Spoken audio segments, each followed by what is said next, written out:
ആധ്യാത്മിക സരണികൾ എന്ന പേരിൽ നിസ്കാരമില്ലാത്ത വഴികളിലേക്ക് പോകുന്നു. ചോദിച്ചാൽ പറയും ഞാൻ ആത്മീയതയിലാണ്. നിസ്കാരം വലിച്ചെറിഞ്ഞ ഒരു ആത്മീയതയെ ലോകത്തൊരു സൂഫിയും നമ്മെ പഠിപ്പിച്ചിട്ടില്ല. നോമ്പ് വലിച്ചെറിഞ്ഞ ഒരു ആത്മീയതയെ നമ്മുടെ മുൻഗാമികൾ നമുക്ക് പഠിപ്പിച്ചു തന്നിട്ടില്ല.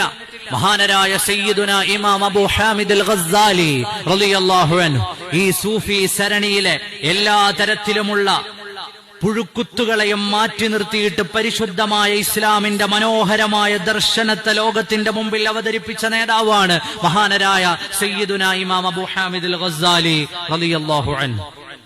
എത്ര ആളുകളുടെ ചരിത്രമാണ് നമുക്ക് പറയാനുള്ളത്. ഷെയ്ഖ് ഫരീദുദ്ദീൻ ബഹുമാനപ്പെട്ടവർ ഇന്ത്യ രാജ്യത്തിന്റെ വിവിധങ്ങളായ ഭാഗങ്ങളിലേക്ക് കടന്നുവന്ന് അവിടെയുള്ള ജനങ്ങളെ പരിശുദ്ധമായ ദീനിലേക്ക് കൂട്ടിക്കൊണ്ടുപോയ ചരിത്രമാണ്, അല്ലാതെ ജനങ്ങളുടെ ദീന് ഇല്ലാതാക്കിയ ചരിത്രമല്ല.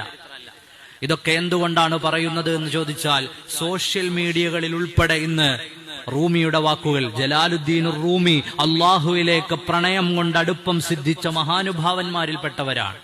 ആ വാക്കുകളൊക്കെ ചില ചെറുപ്പക്കാർ ഏതോ പെൺകുട്ടികൾക്കുള്ള പ്രണയലേഖനമാണ് എന്ന് കരുതി പങ്കുവെക്കുന്നത് കാണാം. മഹാന്മാരായ നമ്മുടെ മുൻഗാമികൾ അള്ളാഹുവിലേക്ക് സ്നേഹം കൊണ്ട് അടുപ്പം പ്രാപിച്ച് വിലയം പ്രാപിച്ച് എഴുതി വെച്ച വരികൾ, ആ വരികളെ പല ആളുകളും തെറ്റിദ്ധരിക്കുന്ന കാലത്താണ് നമ്മളുള്ളത്. അതുണ്ടാവരുത്. അവർ അള്ളാഹുവിനെയാണ് അവരുടെ മുന്നിൽ ലക്ഷ്യമായി കണ്ടിട്ടുള്ളത്. അവർ അള്ളാഹുവിനെ മുൻനിർത്തിക്കൊണ്ടാണ് പരിശുദ്ധമായ ദീനിനെ അവതരിപ്പിച്ചിട്ടുള്ളത്.